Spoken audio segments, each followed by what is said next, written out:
அத்தியாயம் 1. அதிரடி குரலோன் அப்புசாமி ஆறாத சுடச்சுட பொங்கலை ஆற அமர அமர்ந்து ஒரு வாய் எடுத்து வைத்து சுவைத்திருப்பார். சைலன்ஸ் என்ற மாபெரும் கத்தல் அவரை தூக்கி வாரி போட வைத்தது. அவரை என்பதை விட அவர் கையில் இருந்த பொங்கலை. அவருக்கு ஏற்பட்ட அதிர்ச்சியில் பொங்கல் பொட்டலம் துள்ளி மண்ணில் விழுந்து புரண்டது. ஐயோன்னா வருமா, அப்பா அண்ணா வருமா? சுண்டலாக இருந்தாலும் பொறுக்கி எடுத்து துடைத்து கிடைத்து குழாய் தண்ணீரில் அலம்பி கிளம்பி உலகத்தமிழ் மாநாட்டு தமிழ் மொழி பெயர்ப்பாளர்கள் போல் தட்டு தடுமாறி தப்பும் கிப்புமாக ஓரளவு சமாளித்து விடலாம்.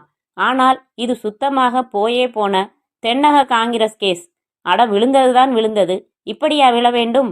வெண்பொங்கலுக்கு, அதுவும் மார்கழி மாசத்து வெண்பொங்கலுக்கு, அதுவும் விடியற்காலையில் கோவிலில் ஓசியில் கிடைக்கிற பொங்கலுக்கு இத்தனை ருசியா?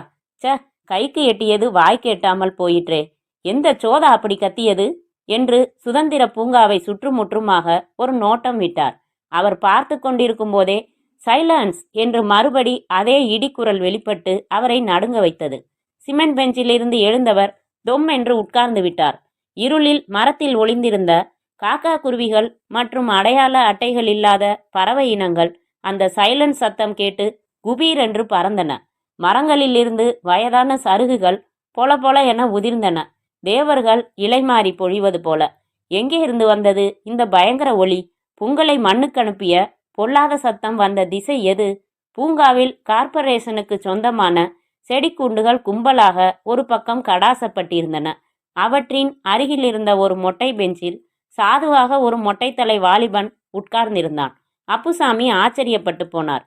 இவ்வளவு ஒல்லி பிச்சானாக இருக்கிற நீங்களா அவ்வளவு பெரிய சத்தம் எழுப்பியது? இது சாதா ரகம். விடியற்காலையில் மற்றவங்களுக்கு டிஸ்டர்ப் ஆகுமேன்னு கொஞ்சம் மெதுவா கத்தினேன் என்றான் தொண்டையை நீவிக்கொண்டு. எங்க இன்னொரு தரம் கத்துங்க பார்க்கலாம். அப்புசாமி நேயர் விருப்பம் தெரிவித்தார் ஆர்வத்தோடு. ஸ்டூடியோவில் நான் ஒரு தரம் கத்துறதுக்கு ₹1.20 தருவாங்க. ஸ்டூடியோ? அப்புசாமி நெய் பிசுக்கான விரலால் தலையை சொரிந்து கொண்டார். நீங்க ஸ்டூடியோவில் வேலை செய்கிறவரா? சைலன்ஸ் சஞ்சீவின்னு நீங்க கேள்விப்பட்டதில்லையா? அந்த வாலிபன் கேட்டுவிட்டு, கொஞ்சம் இருங்க, பனி விலகிறதுக்குள்ள இன்னும் 4 சைலன்ஸ் விட்டுட்டு பேசுறேன் என்றவன் சைலன்ஸ் என்று கத்தினான்.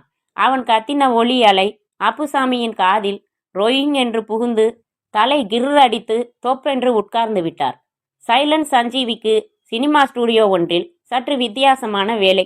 படப்பிடிப்பில் ஷாட் ரெடியானதும் சைலன்ஸ் என்று உரக்க கத்த வேண்டும். ஒரு தடவை கத்துவதற்கு ₹1.20. 3 வருஷமாக கத்தி வருகிறான். ஒரு நாளைக்கு சராசரி 10 ஷாட் கூலி கிடைக்கும். மாத சம்பளத்தில் அமர்த்தி கொள்ள யாரும் முன் வரவில்லை. என்னவோ வண்டி ஓடுது சார். இந்த குளிர்காலத்துல பனியில நல்லா பிராக்டிஸ் பண்ணிப்பேன். நமக்கு தொண்டை தானே சோறு போடுது. சஞ்சீவியின் வாழ்க்கையை கேட்டதும் அப்புசாமிக்கு ஒரு மாதிரி ஆகிவிட்டது. ஆகா, மனிதர்கள்தான் எத்தனை விதங்களில் கஷ்டப்பட்டு உழைக்கிறார்கள். நாமும் இருக்கிறோமே. சஞ்சீவியிடம் விடை பெற்று கொண்டு பஸ் ஸ்டாண்டை அடைந்தார். பஸ்ஸில் ஏறியதும் கம்பியை பிடித்து கொண்டு முன்னேறினாரே தவிர டிக்கெட் வாங்கவில்லை. சஞ்சீவி பற்றிய சிந்தனையே தான். யோ பெருசு, எங்கேயா போகணும்? சரசரன்னு முன்னால போயிட்டா உங்க தாத்தாவை வந்து டிக்கெட் எடுப்பான். கண்டக்டர் காய்ந்தார். அப்புசாமிக்கு கண்டக்டரின் குரல் காதில் விழவில்லை. மனசுக்குள் சைலன்ஸ் குரலே ஒலித்து கொண்டிருந்தது. நம்மால் அவ்வளவு பெருசாக கத்த முடியுமா? கண்டக்டர் மகா எரிச்சலாகி, யோ சாவுகிறாக்கி, டிக்கெட் வாங்காம டபாய்ச்சிடலாம்னு பாக்குறியா? யோ பெருசு, காது கீது செவுடா, நடிக்கிறியா? வேலை கட்டுறையா வேலை? வயசாச்சேன்னு பார்த்தா மரியாதையை கெடுத்துருவாங்க. பார்த்தீங்களா அந்த கிழவனை? இவ்வளவு கத்துறனே வந்து டிக்கெட் எடுக்கிறானா பார். அப்புசாமியின் மனசு பூரா சைலன்ஸே நிரம்பி இருந்தது. அது மாதிரி நாம கத்த முடியுமா? அடேங்கம்மா, எப்பேற்பட்ட சிங்க குரல், அணுகுண்டு குரல். ஒரு மனுஷ தொண்டையிலிருந்து இத்தாசோட சத்தம் வெளியில வருமா? பயல் நாராட்டம் இருக்கிறான். நான் கூட சீதை கிழவியோடு சண்டை போடுறப்போ சபதம் போடுறப்போ உறக்க கத்தி இருக்கேன். ஆனா இது அதி உன்னத மகா கத்தல். ஆஹா, என்ன மாதிரி கத்தினான்! அடுத்த கணம் அவரையும் அறியாமல் சைலன்ஸ் என்ற கத்தல் அவரிடம் இருந்து வெளிப்பட்டு விட்டது. நல்ல உரத்த சத்தமாகவே சைலன்ஸ் வந்துவிட்டது. பூங்காவில் ஒலித்த சஞ்சீவியின் குரலில் பாதி அளவாவது கத்தியிருப்பார். கண்டக்டரின் கையில் இருந்த டிக்கெட் புத்தகங்கள் தொபதொபவென்று கீழே விழுந்தன. டிரைவர் கிரீச் என்று பிரேக் அடித்தார். பஸ்ஸில் இருந்த பயணிகளுக்கு மூச்சு முட்டியது. காதில் கும்மென ரீங்காரம். அப்புசாமியே ஆச்சரியப்பட்டார். நம் தொண்டைக்குள்ளிருந்தா இவ்வளவு பெரிய சைலன்ஸ் கிளம்பியது என்று. சில ஒல்லி தாய்மார்கள் 5 கிலோ குழந்தையை பிரசவித்து ஆச்சரியப்படுவது போல. தன் குரல் கேட்டு பயணிகள் எல்லோரும் திகைப்பதையும், பஸ் பூரா கப்சிப்பென்று அமைதியாகி ஒரு வகை பீதி படர்ந்த முகத்துடன் விழிப்பதையும் அப்புசாமி பார்த்தார். மகா மகிழ்ச்சி ஏற்பட்டது. அட, நம்ம சவுண்டும் பரவாயில்லையே என்று மகிழ்ந்தவர் தன்னையே சோதித்துக் கொள்வது போல சைலன்ஸ் என்று 2ஆம் தடவையாக கத்தினார். கண்டக்டருக்கு தன்னைத்தான் அப்புசாமி அப்படி சைலன்ஸ் என்று கத்தி கண்டிக்கிறார் என்று தோன்றிவிட்டது. அடேங்கம்மா, என்ன மாதிரி சவுண்ட் என்று மிரண்ட கண்டக்டர் அடுத்த நிமிஷம் தானே அப்புசாமியை நாடி வந்து பயமும் மரியாதையும் வியப்புமாக அவரை பார்த்தான். பெரியவரே, எங்க போகணுங்க என்று பணிவாக கேட்டு டிக்கெட் தந்து விட்டு போனான். சீட்டில் உட்கார்ந்திருந்த ஓர் இளைஞன் எழுந்து, பெரியவரே, நீங்க உட்காருங்க, நான் அடுத்ததுல இறங்குறேன் என்று அவருக்கு இடம் கொடுத்தான். அப்புசாமி தனது ஸ்டாப்பிங் வந்து இறங்குகிற வரையில் பஸ்ஸில் ஒரு துளி சத்தமில்லை. கப் சிப் எல்லோரது பார்வையும் அப்புசாமியையே வியப்புடன் பார்த்து கொண்டிருந்தன. சீதா பாட்டி மத்தியானம் ஒரு 20 நிமிட குட்டி தூக்கம் போடுவது வழக்கம். கையில் விரித்து வைத்து கொண்ட ரீடர்ஸ் டைஜஸ்ட் தொப்பென்று மார் மீது குப்புற விழுந்திருக்கும். கதவை தட்டியோ மணியை அழுத்தியோ தூக்கத்தை கெடுத்து தொந்தரவு செய்யாமல் உள்ளே வருவதற்காக அப்புசாமியிடமும் ஒரு சாவி தந்து வைத்திருந்தாள். அவர் அதை இடுப்பு அரைஞானின் கருப்பு கயிற்றில் ஒரு பின்னூசியில் கோர்த்து வைத்திருப்பார். முக்கால்வாசி நேரங்களில் அதை எடுக்க சோம்பல் பட்டுக்கொண்டு மணியை அழுத்தி விடுவார். அப்புசாமி தனது உரத்த சிந்தனையோடு தெருவில் நடந்து கொண்டிருந்தார். ஓர் அரிய கலை தனக்கு கை வந்து விட்டது போன்ற பெருமிதம் அவருக்குள் பொங்கி ததும்பி கொண்டிருந்தது. சைலன்ஸ் என்று தன்னாலும் உறக்க கத்த முடிகிறதே, கொஞ்சம் பயிற்சி மேற்கொண்டால் அந்த சஞ்சீவியை விட நன்றாகவே. சேச்ச, அவன் பிழைப்பில் மண்ணை போடக்கூடாது, பாவம் ஏழை. நாம நம்ம சந்தோஷத்துக்காக கத்திக்கலாம், ஏன் சீதா கிழவிய மிரட்டுறதுக்காக கூட கத்தலாம். இப்பேற்பட்ட மகாசக்தி தனக்குள் ஒளிந்திருப்பதை எவரும் இதுவரை கண்டுபிடித்து சொன்னதில்லையே. நாத பிரம்மம், பிரம்மநாதம், பிரம்மாண்ட நாதம். சத்தத்தினுள்ளே சதாசிவம் காட்டி, ஆகா, சத்தம், நாதம், ஒளி, அணுகுண்டு. மனித குலம் ரகசியமாக பேசி பேசியே நாசமாய் போனது. கோழைகளாகி குள்ள நரியாகியது. சிறு மனிதா, சிங்கம் போல் கர்ஜனை செய்யடா. சிவாஜி கூட தன் சிம்ம குரலால் தானே முன்னுக்கு வந்தார். மனிதா, முழங்கு, உன் குரலை எழுப்பி உலகை கூப்பிடு. அப்புசாமி அங்குமிங்கும் சுற்றிவிட்டு மதியத்துக்கு வீடு வந்து சேர்ந்தபோது சீதா பாட்டியிடமிருந்து மெல்லிய குரட்டை ஒலிகள் செல்லம் கொஞ்சியவாறு பிரிந்து கொண்டிருந்தன. அப்புசாமி குறும்பாக சிரித்து கொண்டார். ஒரு சைலன்ஸ் போட்டு கிழவியை அலறி அடித்து கொண்டு எழுந்திருக்கும்படி செய்தால் என்ன? அடுத்த வினாடி சைலன்ஸ் என்று ஒரு கத்தல் போட்டார். சீதா பாட்டி திடுக்கிட்டு தூக்கி வாரி போட அறக்க பறக்க எழுந்து மிரள மிரள விழித்து ஏதோ பூகம்பம் வந்துவிட்டது போல அரைக்கோடிக்கு ஓடினாள். அங்கிருந்து புத்தக அலமாரிக்கு விரைந்து சென்று அதை பிடித்து கொண்டாள். டீப்பாயை சரி செய்தாள். அதன் மீதிருந்த பூஜாடியை நிமிர்த்தி வைத்தாள். நீங்க எப்போ வந்தீங்க? யார் கத்தினது? ஏன்? Watts it going on here? Appusamy 2வது சைலன்ஸ் போட்டார். சீதா பாட்டி காதில் கை வைத்து கொண்டு படுக்கையில் தொப்பென்று உட்கார்ந்து விட்டாள். காது ஜிவு ஜிவு என்றது. அவள் கன்னத்தை யாரோ பலமாக தாக்கிவிட்டது போல் இருந்தது. What happen to you? What's wrong with you sir? ஏன் இந்த மாதிரி காட்டு கத்தலா கத்துனீங்க? பயந்தே போய்விட்டேன். ஹாரிபிள். கிறுக்கு பிடிச்சிட்டுதா என்ன? படபடத்தாள். அப்புசாமி 3வது முறையாக சைலன்ஸை பிரயோகித்தார். சீதா பாட்டி கப் சிப் ஆனது மட்டுமில்லை, அடுத்த அறைக்கு ஓடி கதவை தாழ் போட்டு கொண்டு விட்டாள். அப்புசாமி ரேப் செய்ய வந்த பழைய ஸ்டைல் வில்லன் மாதிரி சிரித்து கொக்கரித்தார். இந்த சீதை கிழவியையும் பயப்படுத்த என்கிட்ட ஒரு ஆயுதம் இருக்கிறதே, சபாஷ் என்று எண்ணிக்கொண்டவர் உற்சாக மிகுதியோடு சைலன்ஸ் என்று கத்த வாயெடுத்தார். அடுத்த நிமிஷம் அவர் வாயை சீதா பாட்டியின் கரம் பொத்தியது. குரல் கெஞ்சியது. Please don't shout again. என் ஹார்ட் பீட் எப்படி அடிக்கிறது பாருங்கள். நான் அடிக்கடி இப்படி தான் கத்துவேம்மே. இதெல்லாம் துட்டு சமாச்சாரம். ஒரு தடவை கத்தினா 10 ரூபாய் தர ஆள் ரெடியா இருக்குதுமே. நான் பைத்தியக்காரனாட்டம் கத்துறேன்னு பாத்தியா? நீங்க என்ன சொல்றீங்க? உங்ககிட்ட அந்த கதையெல்லாம் சொல்லிக்கிட்டு இருக்க நான் ஒன்றும் பிஸ்கோத்து இல்லை. இப்போ கை மேல நீ 10 ரூபா வச்சா கத்தாமல் இருக்கேன். என்ன சொல்ற? சீதா பாட்டி, ப்ளீஸ் ப்ளீஸ் கத்தாதீங்க, இதோ 10 ரூபீஸ் என்று அவசர அவசரமாக கைப்பையை திறந்து 10 ரூபாயை அவரிடம் தந்தாள். வெற்றி மீது வெற்றி வந்து என்னை சேரும், அதை வாங்கி தந்த பெருமையெல்லாம் சஞ்சீவியை சேரும் என்று பாடியபடி ரூபாய் நோட்டுக்கு ஒரு முத்தம் தந்து ஜிப்பா பையில் போட்டுக்கொண்டு வெளியேறினார் அப்புசாமி. சீதா பாட்டியின் முகம் சினத்தால் சிவந்தது. பிளாக்மெயிலில் இது ஒரு ரகமா? வெற்றி மதர்ப்பில் ரூபாயுடன் செல்லும் கணவனையே கோபத்துடன் பார்த்து கொண்டிருந்தாள். கோபம் கவலையாக மாறியது சில வினாடிகளில். அவர் ஒரு பயங்கர பிளாக்மெயில்காரர். ரூபாய் ரேட்டை நாளைக்கே ரூபாய் என்று கூட மாற்றலாம். என்ன மாதிரி டெவலப் பண்ணிக்கிட்டு போவாரோ தெரியலையே என்று கவலை ரேகைகள் அவள் முகத்தில் படிந்தன. சைலன்ஸ்! அப்புசாமி தெருக்கோடியில் போய் எழுப்பிய ஓசை காற்றில் விரைந்து வந்து அவள் காதை தாக்கியது. ரோட்டில் நின்றும் கத்த ஆரம்பித்து விட்டாரா? அவமானமும் ஆத்திரமும் சீதா பாட்டியின் முகத்தில் தெரித்தன. அத்தியாயம் 2. வசூல் அமோகமாக ஆகிக் கொண்டிருந்தது. டேய் ரசம், தை பிறக்க வழி பிறக்கும்னு பெரியவங்க தெரியாம சொல்லல என்றார் அப்புசாமி சில்லறையை எண்ணிக்கொண்டே. தாத்தா என்றான் ரசகுண்டு ரூபாய் நோட்டுகளை எண்ணியவனாக. தை பிறக்க வழி பிறக்காம இருக்கணுமேனு தான் தாத்தா என் கவலை. இன்னைக்கு மட்டும் 16 சென்டர்ல நீங்க 48 தடவை கர்ஜனை கொடுத்துருக்கீங்க. அப்புசாமி பெருமிதத்துடன் தொண்டையை நீவி விட்டு கொண்டார். தொண்டைக்கு பிரத்யேகமான நண்பன் ரசகுண்டு தைத்து தந்திருந்த வெல்வெட் மிருதுவாக இருந்தாலும் மிகவும் இருக்குவது போல் இருந்தது. ரசம், இதை வேணுமானா கலட்டி கடாசிடட்டுமா? தாத்தா, கெடுத்தீங்களே காரியத்தை. கராத்தேக்காரங்களுக்கு பிளாக் பெல்ட் மாதிரி இது உங்களுக்கு எவ்வளவு அழகா இருக்கு. உங்க தொண்டை தான் இப்போ நம்ம சொத்து. உங்க தொண்டை தான் நம்ம முதலீடு.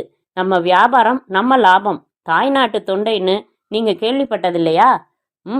தாய்நாட்டு தொண்டுன்னு தானே சொல்லுவாங்க என்ற அப்புசாமி, வசூலை எண்ணி கணக்கு கட்டிட்டியா என்றார்.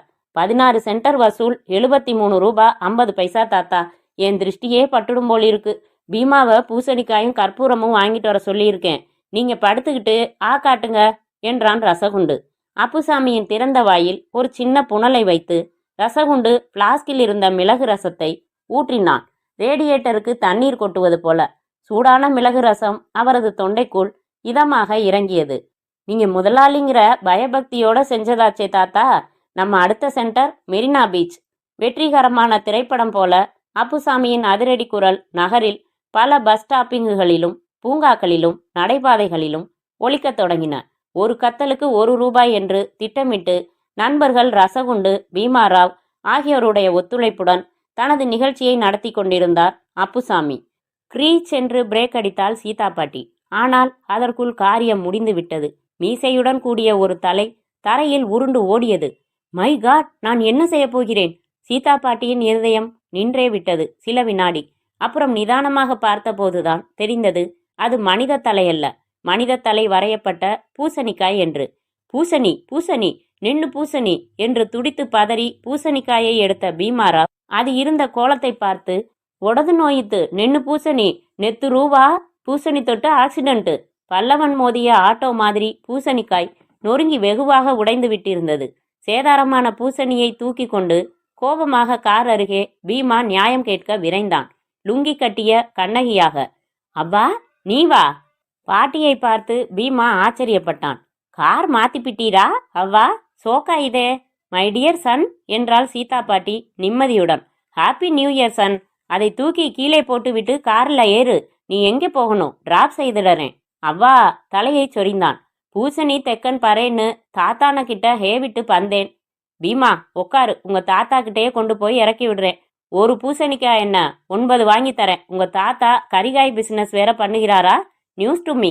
தாத்தாவின் கத்தல் பிசினஸ் சக்கை போடுவதாகவும் தொண்டைக்கு திருஷ்டி சுற்றி போடுவதற்காகத்தான் பூசணிக்காய் என்பதையும் பீமாராவ் தெரிவித்ததை பாட்டி பொறுமையாக கேட்டுக்கொண்டிருந்து விட்டு அவன் கையில் 100 ரூபாய் நோட்டு ஒன்றை தந்தாள். சில்லறையா கொடுத்தபிடி அவ்வா, கடைக்காரர் சேஞ்ச் இல்லே ஹேளுவா. சீதா பாட்டி சிரித்தாள். My most beloved son, this is not for பூசணி. பாட்டியின் புது வருட கிஃப்ட். புது பூசணி வாங்க இந்த 50 ரூபாய். பூசணி வாங்கி கொண்டு மீதியை நீயே எடுத்துக்கோ. அவ்வா, நான் தும்பா அதிர்ஷ்டம் ஆடிவை. மகாலட்சுமி நீயே. சீதா பாட்டி பீமாராவை காய்கறி கடையருகே இறக்கிவிட்டாள். பீமா, மை சன், நான் சொன்னதை டோன்ட் ஃபர்கெட். அத்தியாயம் 3. அந்த கியவி ஏன்டா இப்ப வரணும்? அவ என்ன பார்க்க வேண்டிய அவசியம் என்ன? அப்புசாமி தொண்டையை நீவி விட்டு கொண்டு கவலைப்பட்டார். தாத்தாவ், தொண்டையை ஏன் அப்படி அழுத்தி அழுத்தி நீவுறீங்க? எடுங்க கைய. ரசகுண்டு அதட்டினான். கவலைடா கவலை என்றார் அப்புசாமி. பீமாராவ், ஒரு குண்டை தூக்கி போடுறானே, உன் காதுல விழலையா? பொண்ணு வரப்போற மாதிரி பாட்டி வரப்போறாளாம் என்ன பார்க்க.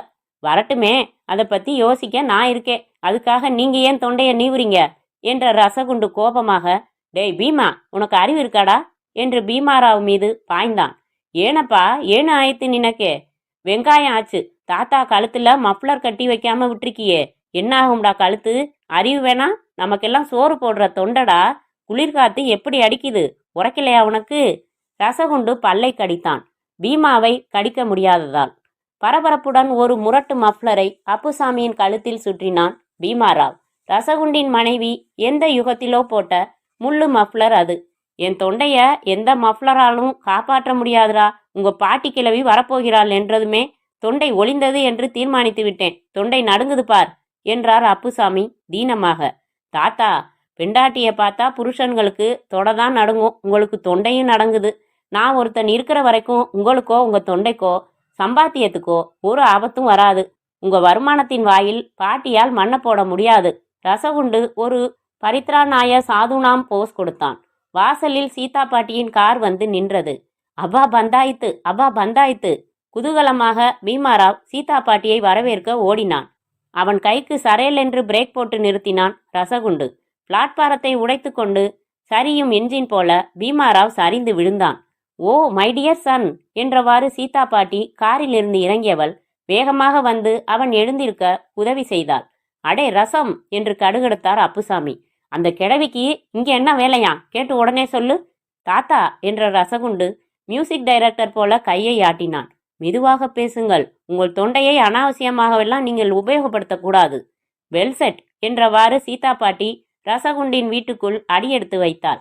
உங்க தாத்தாவோட தொண்டை ஒரு அதிசயம். நான் வந்திருக்கிறது உங்களை எல்லாம் இன்வைட் செய்யத்தான். உங்க தாத்தாவுக்கு இப்படி ஒரு மார்க்கபிள் குரல் இருக்கிறது என்பதை எனக்கு இத்தனை வருஷமா தெரியாம போயிட்டுதுடா ரசம். பாட்டி, நீங்க ஐஸ் வைக்காதீங்க. தாத்தாவோ நானோ அதற்கெல்லாம் மயங்கிட மாட்டோம். நீங்க முதல்வர்னா தாத்தா கவர்னர். அவருக்கு உலக புகழ்ச்சி தேவையில்லை. மை டியர் சன், நமக்குள்ள 1000 கசமுசா இருக்கலாம். ஆனா அதிர்ஷ்ட தேவதை கதவை தட்டுற போது நாம முட்டாள்தனமா சும்மா இருந்து விடக்கூடாது. கின்னஸ் வேர்ல்ட் ரெக்கார்ட் பீப்புள் நாளைக்கு சிட்டிக்கு வர்றாங்க. எங்கள் பாமு கழகத்துக்கு அவசியம் வருகை தரணும்னு இன்வைட் பண்ணியிருக்கேன். உங்க தாத்தாவோட ஒண்டர்ஃபுல் வாய்ஸையும் ஒய் நாட் அப்போ இன்ட்ரடியூஸ் பண்ணக்கூடாதுன்னு தோணித்து.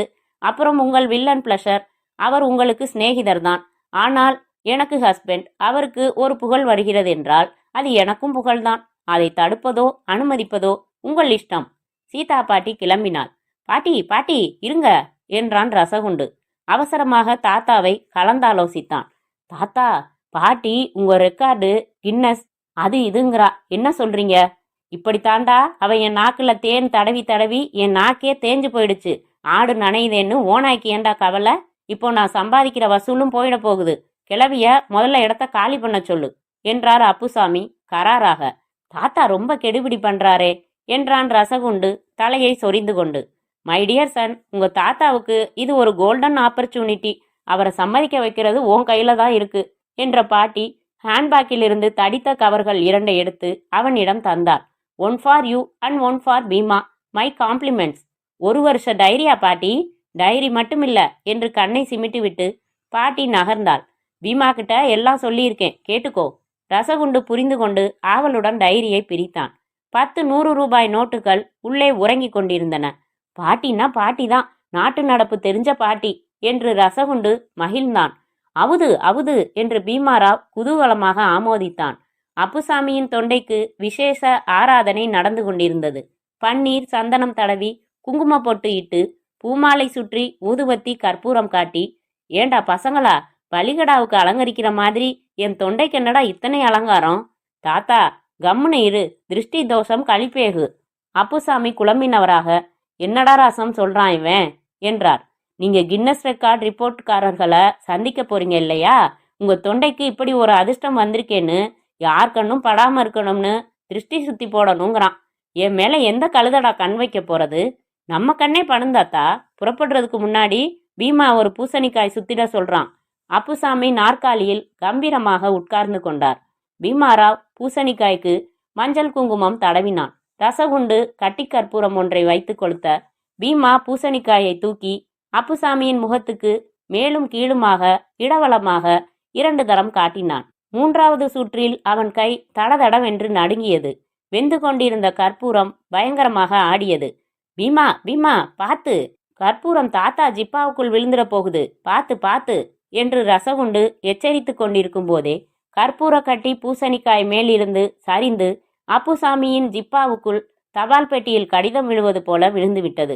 ஆ ஊ என்று அப்புசாமி அலற ரசகுண்டு 2 வினாடி தாமதித்துவிட்டு அவர் உடம்பை கீழே தள்ளி 4 புரட்டு புரட்டி உருட்டினானோ, அவர் உடையில் தீப்பிடிக்காமல் தப்பினாரோ, வயிறு, மார்பு, தொண்டை பகுதிகளில் மட்டும் எரிச்சலான எரிச்சல். தாத்தனுக்கு நிச்சயா திருஷ்டி திருஷ்டி என்று குதூகலித்தான் பீமாராவ். திருஷ்டினாலதான் கற்பூரம் தாத்தாவை சுற்றுக்கு. ஐயோ ஐயோ என்றார் அப்புசாமி எரிச்சல் தாங்காமல். ஏதாவது மருந்து போடுங்கடா பாவிங்களா. பயப்படாதீங்க தாத்தா, உங்களுக்கு மலை போல வந்த சோதனை பனி போல நீங்கிட்டுது. திருஷ்டி மட்டும் கழிக்காமல் இருந்திருந்தா நீங்க நெருப்பு பிடிச்சு செத்தே இருப்பீங்க. நீங்க குழப்பிக்காதீங்க தாத்தா, திருஷ்டி உங்களுக்கு ஏற்கனவே பட்டாயிட்டுது. தெரு தெருவா நின்று கால் கால்னு கத்துனீங்களே, அப்பவே திருஷ்டி பட்டாச்சு. இது உங்க உசிரையே வாங்கி இருக்கும். அப்படி உயிரை வாங்கிடாதிருக்க ஒரு சின்ன நெருப்பு காயம் இத்தோட பொழைச்சிங்களே. ஏண்டா ரசம், எனக்கு கின்னஸ் ரெக்கார்டில் இடம் கிடைக்குமாடா? அது தெரியாது தாத்தா, ஆஸ்பத்திரியில் நிச்சயம் கிடைக்கும். பாட்டிக்கு ஃபோன் செஞ்சோம், ஒரு நர்சிங் ஹோமில் ஏற்பாடு பண்ணியிருக்காங்க. பாட்டின்னா பாட்டி தான். பாருங்க, உங்கள் தொண்டைக்கு ஒரு ஆபத்துன்னதும் நர்சிங் ஹோமில் சேர்க்க ஏற்பாடு பண்ணிட்டாங்க. எங்களுக்கெல்லாம் 1000 பாவிங்களா. என்னடா உங்களுக்கெல்லாம் 1000? ரசகுண்டு சமாளித்தான். 1000 பாராட்டுகள் தாத்தா. இந்த காலத்தில் யார் 1000கணக்கில் பாராட்டுறாங்க சொல்லுங்க? நர்சிங் ஹோமில் அப்புசாமி அம்மா எரிச்சல் எரிச்சல் என்று அலறியவாறு படுத்திருந்தார். தாகம் தாகம், தண்ணீர் கேட்ட அவர் வாயில் சிறிது சிறிதாக ஐஸ்கிரீமே ஸ்பூன் ஸ்பூனாக இறங்கியது. அப்புசாமி கண்ணை விழித்து பார்த்தார். கையில் ஐஸ்கிரீமுடன் சீதா பாட்டி. நீயா? உங்கள் தொண்டைக்கு ஒன்றுமில்லை. Doctor has given strict instructions. நீங்க ஐஸ்கிரீம் தவிர வேற எதுவுமே 1 மாசத்துக்கு சாப்பிடக்கூடாதான். சீதே, நான் எவ்வளவு அதிர்ஷ்டசாலி. நெருப்பு சுட்டதும் ஒரு நன்மைக்கே என்றார். ப்ளீஸ், நீங்க பேசவே கூடாது. ரெஸ்டில் இருக்கணும். மறுபடியும் சைலன்ஸ் கத்தினா தொண்டையையே அறுக்கிறாப்புல ஆயிடும். வோக்கல் கார்டு போயிட்டுதுன்னா அப்புறம் நீங்க பேசவே முடியாதுன்னு சொன்னார் என்றவாறு ஐஸ்கிரீம் கப்பை அவர் வாய்க்குள் சற்று அதிகமாகவே சாய்த்தார் சீதா பாட்டி. அந்த இன்பம் அவர் வாயை நிறைத்து மார்பிலும் வயிற்றிலும் வழிந்து அவரது காயங்களின் மீது குளுகுளுவென ஊர்ந்து சென்றது. உங்கள் கத்தல் முக்கியமா, தொண்டை முக்கியமா? சாய்ஸ் இனி யுவர்ஸ் என்றாள் சீதா பாட்டி.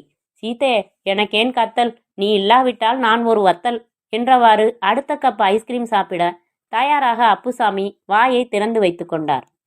முற்றும்.